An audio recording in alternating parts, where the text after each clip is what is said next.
أعوذ بالله من الشيطان الرجيم. بسم الله الرحمن الرحيم. إن الله وملائكته يصلون على النبي يا أيها الذين آمنوا صلوا عليه وسلموا تسليما. صلى الله على سيدنا محمد صلى الله على سيدنا محمد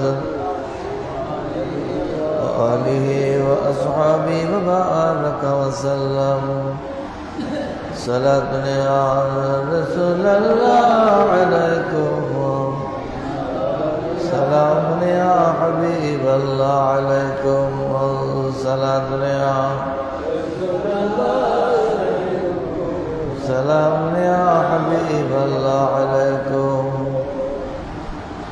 जहाँ रोशन است از جمال محمد، دلم زنده شد از وصال محمد. سلام یا سلام یا حبیب اللہ علیکم. کوٹا مسجد منبر خانقاہ کہ در ویبود قیل قال محمد. سلام یا سلام یا حبیب اللہ علیکم. بوصف رخش والضحى قشط نازل، جو الليل شد ظلف خال محمد. سلام یا سلام یا حبیب اللہ علیکم. شود پاک و معصوم میں کلی گناہگار کہ در خواب بیند جمال محمد. سلام یا سلام یا حبیب اللہ علیکم. مسجد قاسبہ میں تواگش تجامی غلام غلامان آل محمد. سلام یا رسول اللہ علیکم، سلام یا حبیب اللہ علیکم. بسم اللہ الرحمن الرحیم. ولو أنهم إذ ظلموا أنفسهم جاءوك فاستغفروا الله واستغفر لهم الرسول لوجدوا الله توابا رحيما. صدق الله مولانا العظيم وصدق رسوله النبي الكريم. رب صل وسلم وبارك عليه.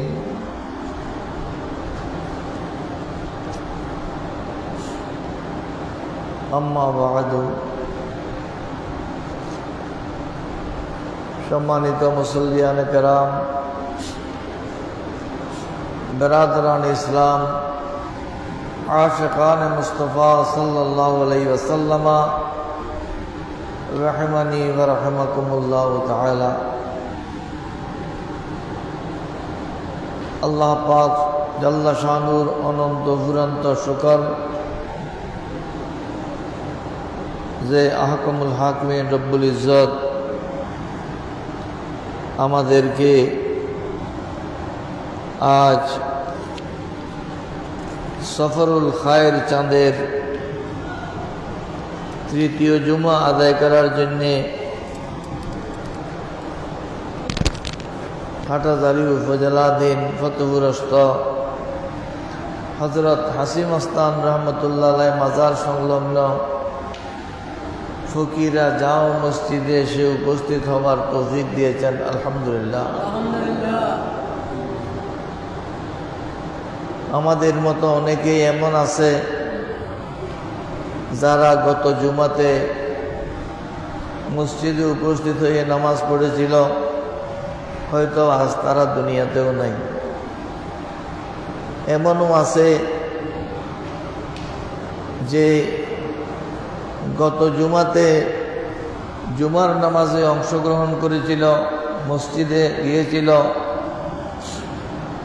এই জুমাতে হয়তো হসপিটালের বেডে, ক্লিনিকের কেবিনে অবস্থান করছে। আল্লাহ পাক জাল্লা শানু আমাদেরকে সুস্থ রেখেছেন, সুস্থতার সাথে মসজিদে আসার তৌফিক দিয়েছেন।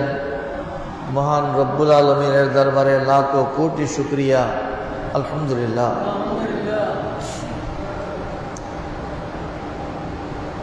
আজ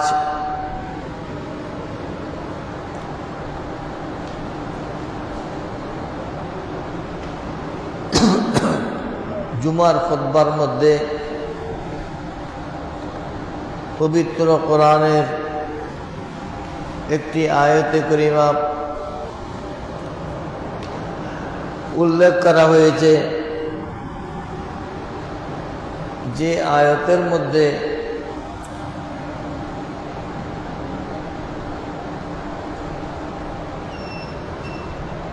আল্লাহ পাক জাল্লা শানহু ইমানদারদেরকে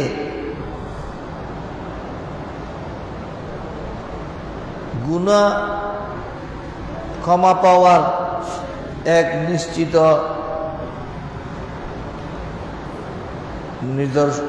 নির্দেশনা দিয়েছেন। গুনাহ মাফ হবে কোথায়, কখন, কিভাবে?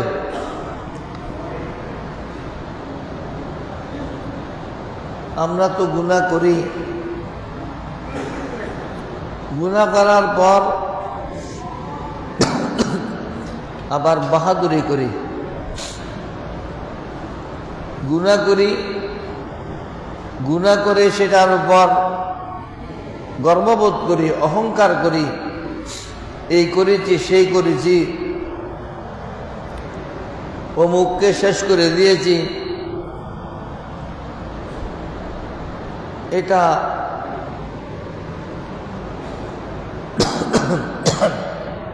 হতভাগা হওয়ার লক্ষণ। গুনাহ করার পর বান্দা লজ্জিত হতে হবে, আল্লাহর কাছে শর্মিন্দা হতে হবে। আল্লাহ, আমি শয়তানের ওয়াসওয়াসার কারণে গুনাহতে লিপ্ত হয়ে গেছি, আল্লাহ আমাকে ক্ষমা করে দিন। আল্লাহর কাছে তওবা করা, এটাই হলো ঈমানদারের লক্ষণ। জাহিলি যুগের আইয়ামে জাহিলিয়তের লোকজন অপরাধ করে বাহাদুরি করত, গুনাহ করে নিজেকে বাহাদুর মনে করত।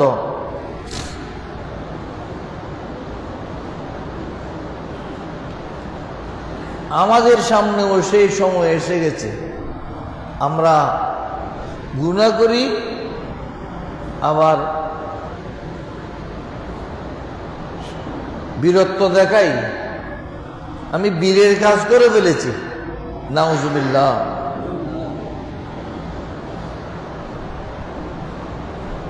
অনেক সময় এমন আছে বীরত্ব দেখাইতে যাই মসজিদে, মসজিদে গেলে নিজে একটা বিরাট বাহাদুর হয়ে যায়।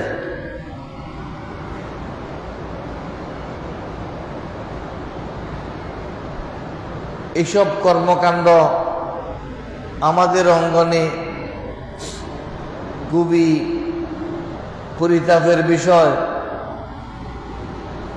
গুনাহ করলে যে গুনাহ ক্ষমা হবে না, যে গুনাহ ক্ষমা হবে না, ক্ষমার যোগ্য নয়, সেই গুনার জন্য আল্লাহ পাক সুবহানাহু ওয়া তাআলা বান্দাকে দয়া করে একটা ঠিকানা দেখিয়ে দিয়েছেন, আমার রসুলের দরবার। সুবহানাল্লাহ। দরবারে মুস্তাফা সাল্লাল্লাহু আলাইহি ওয়াসাল্লাম হলো গুনাহ থেকে পরিত্রাণ পাওয়ার, গুনাহ মাফ করানোর একটা চূড়ান্ত ঠিকানা।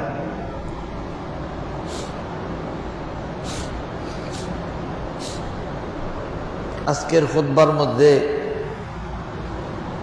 সে বিষয়ে আলোচনা এসেছে।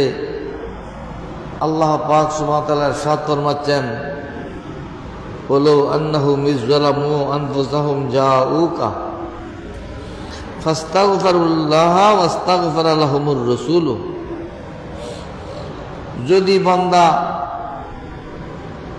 পাপ করে, নিজের উপর জুলুম করে, গুনাহ করে, তারপর যদি আপনার দরবারে আসে, আপনার খেদমতে উপস্থিত হয়,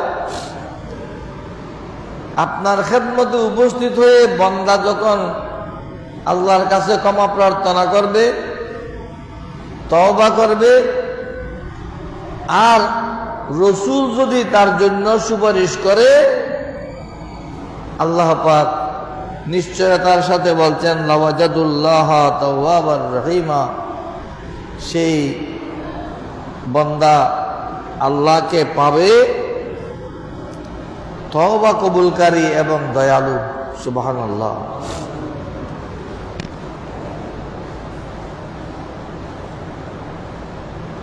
এটা বর্তমানে বিমানে করে হাজিরা হজে আসা যাওয়া করছে। এই খুতবা যখন লেখা হয়েছিল তখনকার সময় হজে আসা যাওয়া 2 মাস, 2.5 মাস, 3 মাসের ব্যাপার ছিল।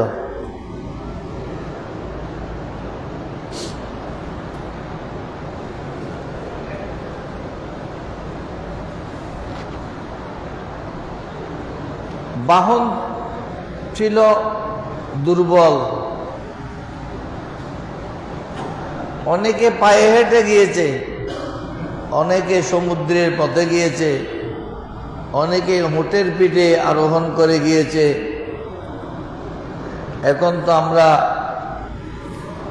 হাওয়াই জাহাজ, এরোপ্লেনে যাচ্ছি। যে সময় মানুষ কষ্ট করে হজে গিয়েছিল,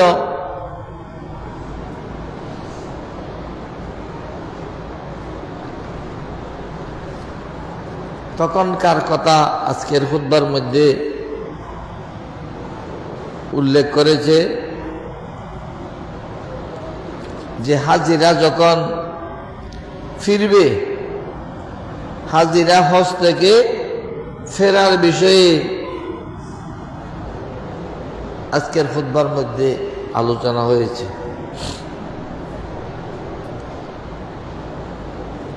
হজের মধ্যে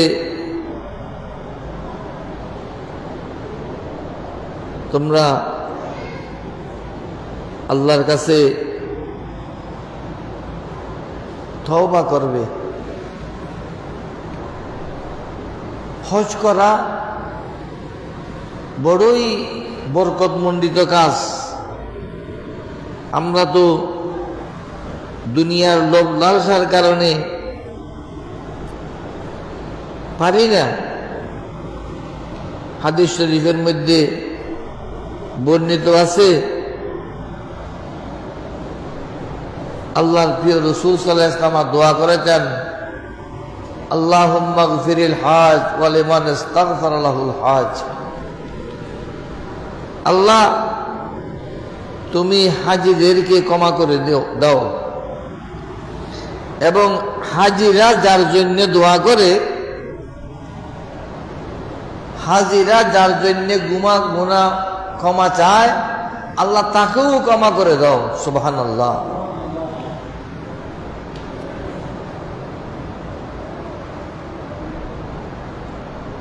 যে হজ করেছে, যার হজ কবুল হয়েছে, তাকে ক্ষমা করে দাও।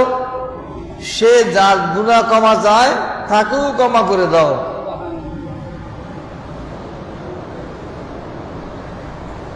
কিন্তু দুর্ভাগ্যের বিষয় হলো অনেকে হজ করে তাকে হাজী সাহেব ডাকার জন্য। হাজী অমুক নামের আগে হাজী না বললে অসন্তুষ্ট হয়। নাউজুবিল্লাহ বলেন না। আপনি হাজী বলার জন্যে হজ করেননি। যদি আপনি আল্লাহর সন্তুষ্টির জন্য হজ করেছেন, ওই হাজির জন্য আল্লাহর প্রিয় রাসূল সাল্লাল্লাহু আলাইহি ওয়াসাল্লাম মাগফিরাত কামনা করেছেন, গুনাহ মাফ চেয়েছেন। ওই হাজি অন্যের জন্য ক্ষমা চাইলে আল্লাহ তাকেও ক্ষমা করে দেবেন।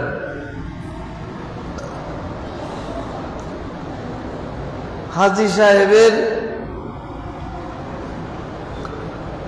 পেশা হলো সুদের ব্যবসা। নাউজুবিল্লাহ বলেন না।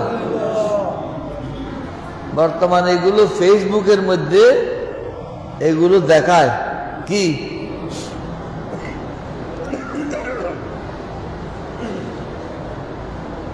এগুলো আমাদের শিক্ষার জন্য, বাস্তব ঘটনা নয়। সেগুলো আমাদেরকে শেখানোর জন্য। দুইটা বড় বড় গরু কিনেছে, দুইটা বড় বড় গরু নিয়ে কোরবানি দিয়েছে। মানুষ কেউ তার গোশত নিতে আসে না, ফকির মিসকিনেরা কেউ তার গোশত নেয় না। পরিশেষে গোশতের থলে নিয়ে রাস্তায় দাঁড়িয়ে থাকে, এই তোমার জন্য গোশত রেখেছি।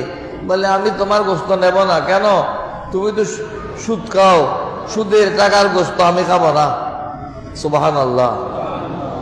এইরকম সচেতনতা যদি মানুষের মধ্যে আসে যে সুদখোরের গোশত খাবো না, সুদখোরের মেজদান খাবো না, সুদখোরকে হাজী সাহেব বলবো না,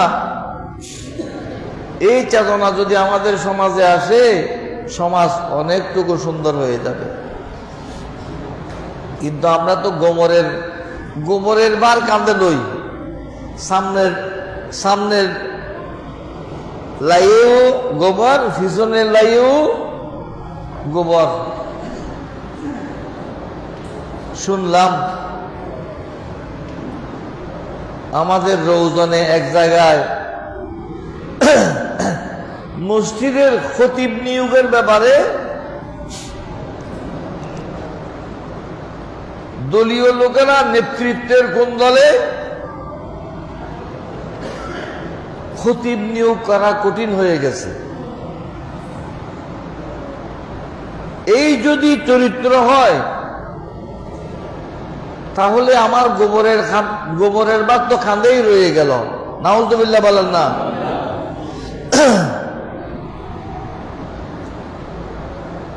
তখনও একদল, এখনো একদল।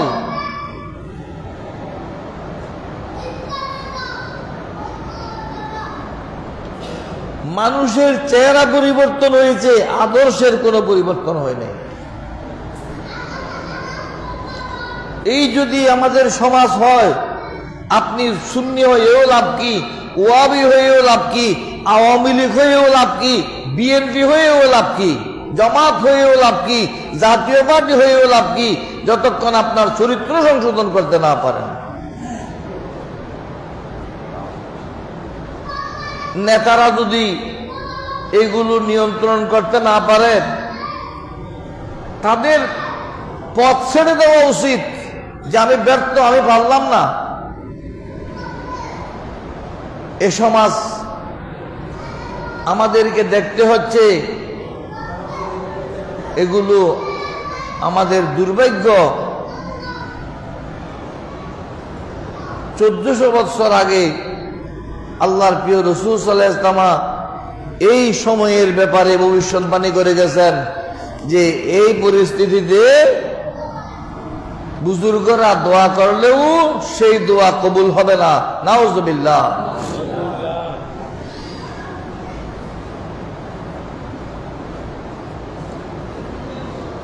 দোকান উদ্বোধন করেছে, দোকান উদ্বোধন করেছে,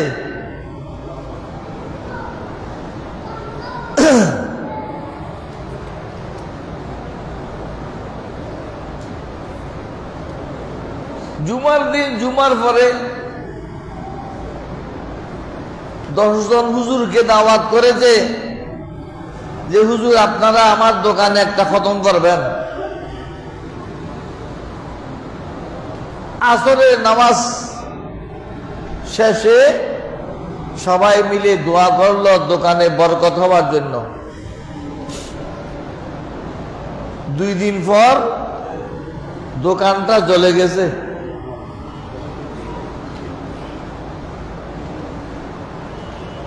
এখন সওদাগর বলতেছে আজকালের হুজুরের দোয়া কবুল হয় না। নাউজুবিল্লাহ বলেন না। আজকালের হুজুরের দোয়া কবুল হয় না। আর এক হুজুরকে বুঝাচ্ছে হুজুর এখন হুজুর খারাপ হয়ে গেছে, হুজুরের দোয়া কবুল হয় না। কেন?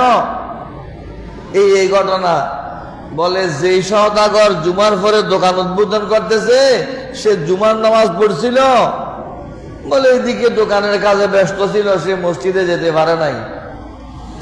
আসরের নামাজ পড়ছিল, বলে সে ওইদিকে একটু বাড়িতে গিয়েছিল, পড়তে পারে নাই। সে জুমা পড়ে নাই, আসর পড়ে নাই, হুজুরেরা খতম করেছে, আল্লাহ তাদের দোয়া কবুল করবে কি? হুজুরের জুবান খারাপ হয়ে গেছে না তার আমল খারাপ হয়ে গেছে?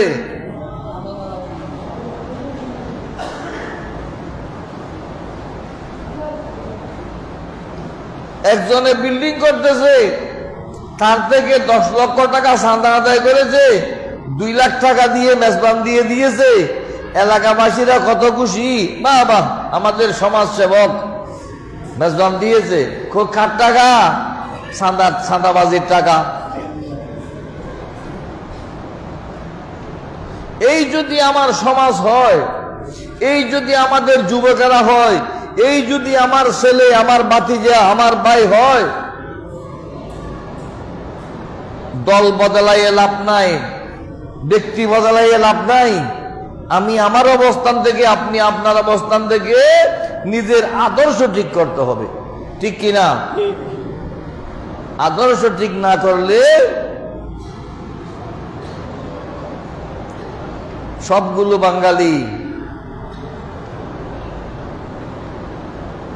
ইসলামের লেবাস পড়েছে, যেমন মাদ্রাসায় ক্লাস করতে গেছে, সংসদে গিয়েছে, সবার মাথায় টুপি।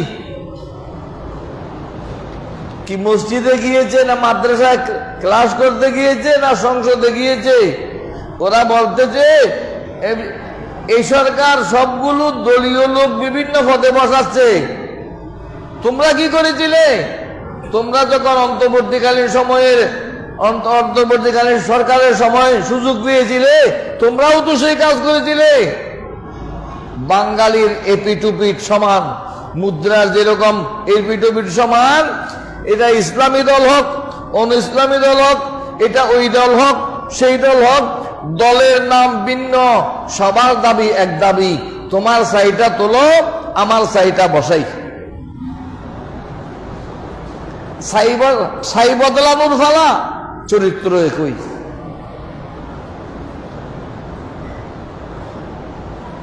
কালকে একজন মৌলানার সাথে আলাপ করলাম যে তুমি নাকি মসজিদ বদলাই ফেলছো, বলো যে এখানে এই অবস্থা। কি খতিবের ব্যাপারে নেতাদের দলাদলি?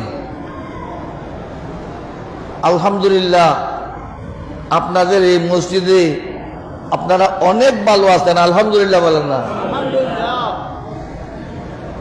সবগুলো একদল, 3-4 দল হয়েছে, সবগুলো এক দলের লোক, সরকারি দলের লোক। সরকারি দলের এমপি কোথায়?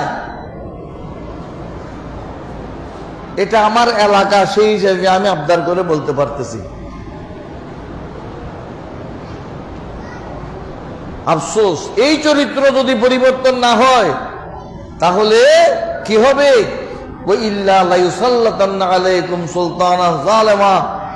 আল্লাহ তোমাদের উপর, আমার রাসূল ইরশাদ ফরমাচ্ছেন, আল্লাহ তোমাদের উপর জালেম বাদশা নিযুক্ত করবে। জালেম বাদশা কি করবে? লা ইউবাজ্জিলু কবীরাকুম ওয়া লা ইয়ারহামু সগীরাকুম, তোমাদের বুড়াদেরকে সম্মান করবে না, ছোটদেরকে স্নেহ করবে না।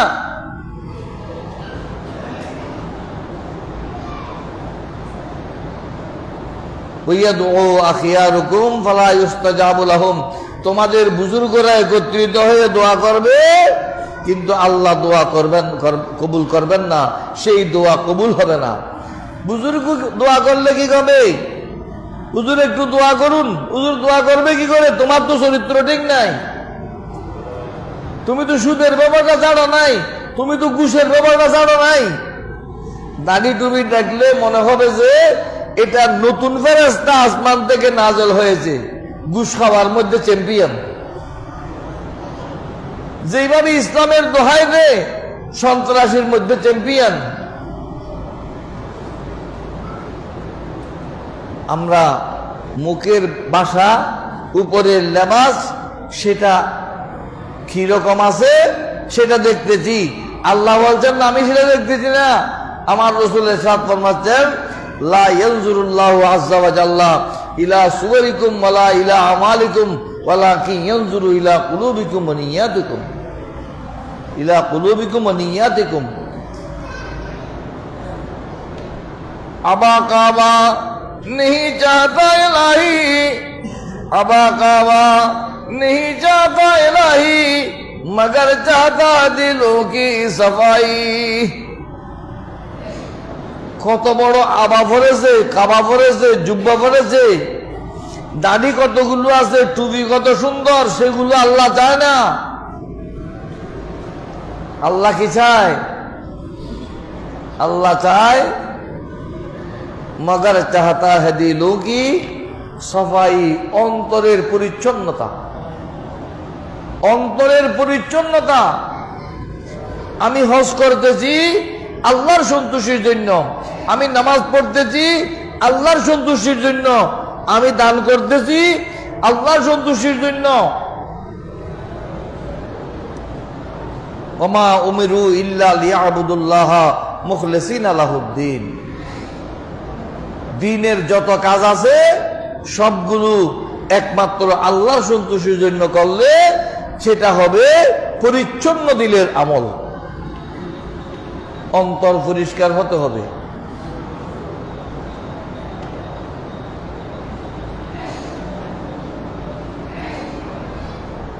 কূপের মধ্যে, পুকুরের মধ্যে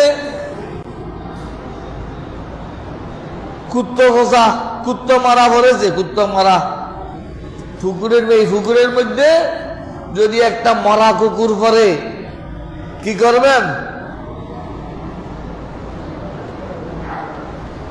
60 বালতি পানি এই পুকুর থেকে বাইরে ফেলে দেবে, অন্য পুকুর থেকে আর 60 বালতি পানি এই পুকুরে ফেলে দেবে। পুরো পুকুরের পানি শেষ করে পরিষ্কার করতে হবে না, 60 বালতি এখান থেকে বাইরে ফেলে দেবে, বাইরে থেকে 60 বালতি এখানে ঢেলে দেবে। পানি ভাগ হয়ে গেল? হ্যাঁ, ভাগ হয় নাই। কেন? প্রথমে কুত্তা ফসা, কুত্তা মারা ফেলে যেতে হবে। কুত্তা মারা না ফেলে পানি 60 বালতি না 60,000 বালতি ফেললেও পুকুরের পানি কি ভাগ হবে না। আমরা কুত্তা মারা আপন জায়গায় রেখে দিয়েছি। কুত্তা মারা আপন জায়গায় আছে, শুধু পানি বদলাইতেছে। পানি বদলাইলে হবে না, কুত্তা মারা কি করতে হবে? ফেলে দিতে হবে। এই জন্যে আল্লাহর প্রিয় রাসূল সাল্লাল্লাহু আলাইহি ওয়াসাল্লাম দোয়া করতেন, আল্লাহুম্মা আস্তাগফিরিল হাজ, আল্লাহুম্মা আগফিরিল হাজ, আল্লাহুম্মা আগফিরিল হাজ ওয়া লিমান আস্তাগফারা লাহুল হাজ। আল্লাহ হাজীদের গুনাহ ক্ষমা করে দিন, আমিন বলেন না। আর হাজী সাহেব যার গুনাহ ক্ষমা চায় আল্লাহ তাকেও ক্ষমা করে দিন, সুবহানাল্লাহ। কোন হাজী সাহেব? কোন হাজী সাহেব? সুদি হাজী না, ঘুষখোর হাজী না, সারা বছর ঘুষ খেয়েছে তারপর কি হজ করে ফেলেছে, নাউজুবিল্লাহ বলেন না। ওই কর্মজীবনে ঘুষ খাওয়ার চরিত্র এখনো রয়ে গেছে, বেশ কম হয়েছে কি শুধু একটু কিছু দাড়ি টুপি টাবি একটু পরিবর্তন হয়েছে, নাউজুবিল্লাহ। এই পরিবর্তন আমাদের সমাজে পরিবর্তন আসবে না, নয় বরং তার চরিত্রের পরিবর্তন আসবে না। সে আল্লাহর কাছে কান্নাকাটি করতে হবে, শুধু কান্নাকাটি না, যার হক তার কাঁধের উপর রয়ে গেছে সেটা পৌঁছে দিতে হবে।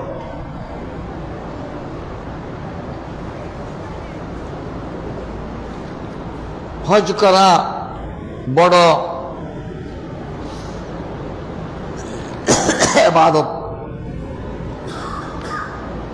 ওয়া আইয়ুহাল হাজ উসিকা কুল্লাল ওয়াসিয়া আল্লাহ তুদান্নাসা হজ্জাকা বিমাসিয়া বলদুম আলা তাহারাতি তওবাতিকা ওয়ালজাম সুবুলহা।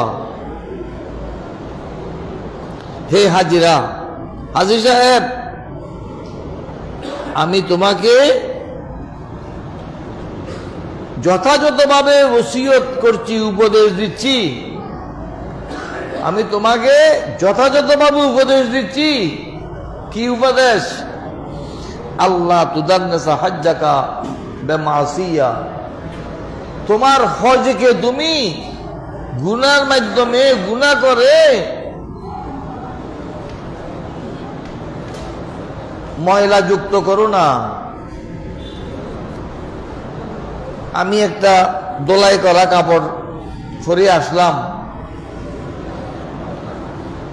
মসজিদের দরজায় আসার পর টপ করে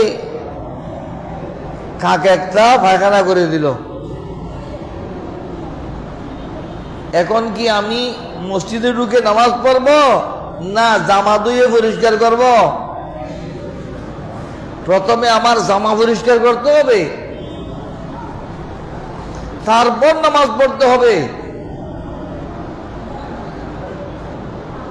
হাজী সাহেব ওসিয়ত করতে, ইয়া আইয়ুহাল হাজ উসিকা কুল্লাল ওয়াসিয়া আল্লাহ তুদান্নাসা হজ্জাকা বিমাসিয়া, তুমি গুনাহ করে পাপাচারের দ্বারা তোমার হজকে ময়লা আবর্জনা দিয়ে নষ্ট করো না। তোমার হজকে তুমি পরিচ্ছন্ন রাখো। তোমার কাপড় যেভাবে তুমি পরিষ্কার পরিচ্ছন্ন রাখতেছ, তোমার হজকে সেভাবে কি তুমি পরিচ্ছন্ন রাখো।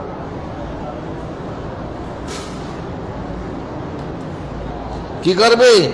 বলদুম আলা তাহারাতে তওবাতিকা, তুমি যে আল্লাহর কাছে গিয়ে তওবা করে এসেছ, খানায়ে কাবার গিলাফ ধরে তওবা করেছ, মাকাম ইব্রাহিমে তওবা করেছ, সাফা মারওয়াতে তওবা করেছ, আরফাতের ময়দানে তওবা করেছ, মদিনায়ে পাকে গিয়ে তওবা করেছ, সেই তওবার উপর তুমি অটল থাকো, অটল থাকো। তোমার হজকে তুমি আবর্জনা যুক্ত করো না, নাপাক করো না। কেন? কেন? হজ করেছি, পাক হয়ে গেছি, তো আবার আবার আবার আবর্জনা হলে অসুবিধা কি? ফামাতা ইয়া মিসকিনু তানালু হজ্জাতান মিসলাহা, হে হে বান্দা, হে মিসকিন, হে অনাথ, এইরকম আরেকটা হজ তোমার জীবনে কখন পাবে সেই কথা কি তোমার নিশ্চয়তা আছে? একবার হজ করেছ, আবার কি করতে পারবে সেটা কি নিশ্চয়তা আছে? আবার করতে পারলেও একবার করে এসেছে অপবাদ করে চপ হজ করার আগে যেই গুনাহ একবার করলে একটা গুনাহ হতো সেই গুনাহ হজের পর করলে এক গুনাহ 70 গুনাহ হবে। নাউজুবিল্লাহ।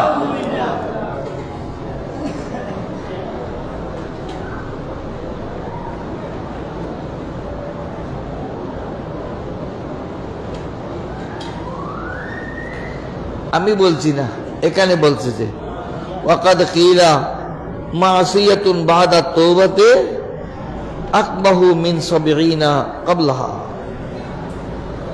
তওবা করার আগে যেই গুনাহ একবার করলে একটা গুনাহ হতো, তওবা করার পরে এক গুনাহ 70 গুনার প্রমাণ হবে। নাউজুবিল্লাহ। অতএব তুমি নামাজ পড়তেছ, এখানে শুধু হজের কথা নয়, হজের কথা, নামাজের কথা, রোজার কথা, ইবাদতের কথা, সব ক্ষেত্রে এই কথা। আমি নামাজ পড়লাম কি আল্লাহর কাছে তওবা করলাম, আমি যে অপরাধী আল্লাহর কাছে আত্মসমর্পণ করলাম। কিন্তু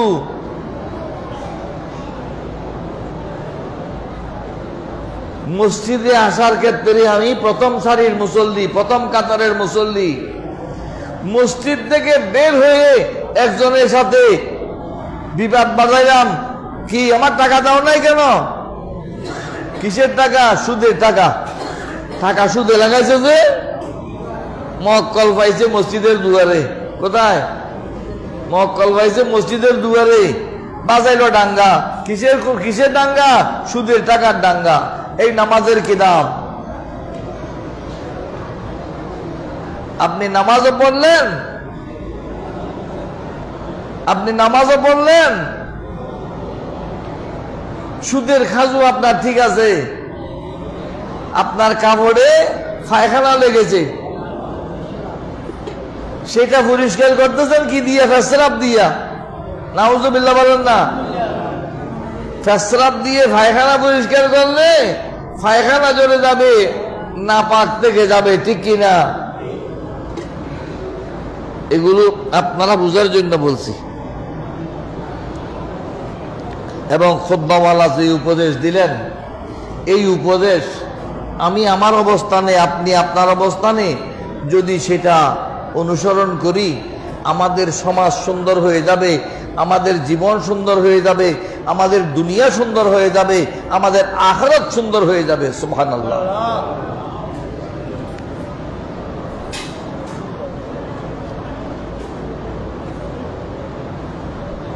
আফসোস লাগে মুসলমান, আমরা মুসলমান যদি জিজ্ঞেস করি এই দেশে কত পার্সেন্ট মুসলমান, বলবেন 90% মুসলমান।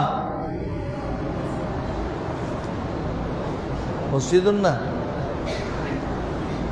এখানে কতগুলো মুসল্লি, বিরিয়ানির প্যাকেট দিলে 1000 প্যাকেটে হবে না।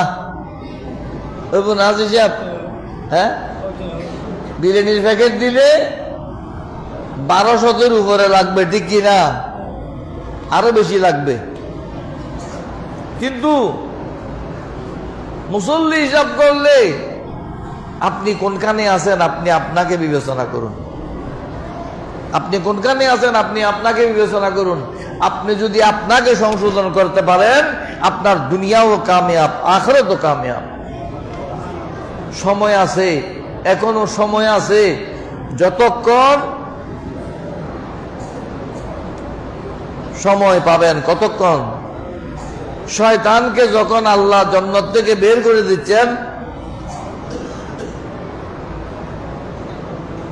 শয়তান আল্লাহকে বলল, আল্লাহ আমি আদমের কারণে জান্নাত থেকে বের হয়ে যাচ্ছি, আমি আমার শেষ সময় পর্যন্ত চেষ্টা করব যে বনি আদমকে, আদম সন্তানকে গোমরা করার জন্য। নাউজুবিল্লাহ। আমি শেষ পর্যন্ত চেষ্টা করব। আল্লাহ পাক সুবহানাহু ওয়া তাআলা বললেন, আমি শেষ পর্যন্ত তওবার দরজা খোলা রাখবো। সুবহানাল্লাহ। তুমি কত শয়তানি করতে পারো করো, আমি কিন্তু তওবার দরজা খোলা রাখবো। কতক্ষণ? যতক্ষণ গড়গড়ি শুরু না হয়। মতর গড়গড়ি হয় যে সকারাত মত শুরু হয়ে এখন যাইব তারা গড়গড়ি শুরু হয়ে গি। যতক্ষণ গড়গড়ি শুরু না হয় ততক্ষণ পর্যন্ত আমি তওবার দরজা খোলা রাখবো। আলহামদুলিল্লাহ। আমাদের দেশে কিছু মোল্লা আছে, কিছু সুফি আছে, বেআলম সুফি, বেআলম মোল্লা। কি বলে? বলে সারা বছর দুষ্টামি করেছে, অপকর্ম করেছে, গুনাহ করেছে। এই মরণ যখন কাছাকাছি এসেছে হুজুরকে ডাকছে যে আমার বাবাকে তওবা পড়াইয়া দেন। আল্লাহ যদি ক্ষমা করে তোমার অসুবিধা কি? আল্লাহ যদি ক্ষমা করেন তোমার অসুবিধা কি? চেষ্টা করুক, চেষ্টা করুক। আল্লাহ পাক সুবহানাহু ওয়া তাআলা শয়তানকে বলেছেন যে আমি গড়গড়ি না আসা পর্যন্ত ততক্ষণ তওবার দরজা খোলা রাখবো। সুবহানাল্লাহ। আপনি মসজিদে আসুন, আল্লাহর কাছে কান্নাকাটি করুন, যে গুনাহ করেছেন স্মরণ করুন। আল্লাহ প্রত্যেককে বুঝার তৌফিক দান করুন। মসজিদের খাজাল্লাই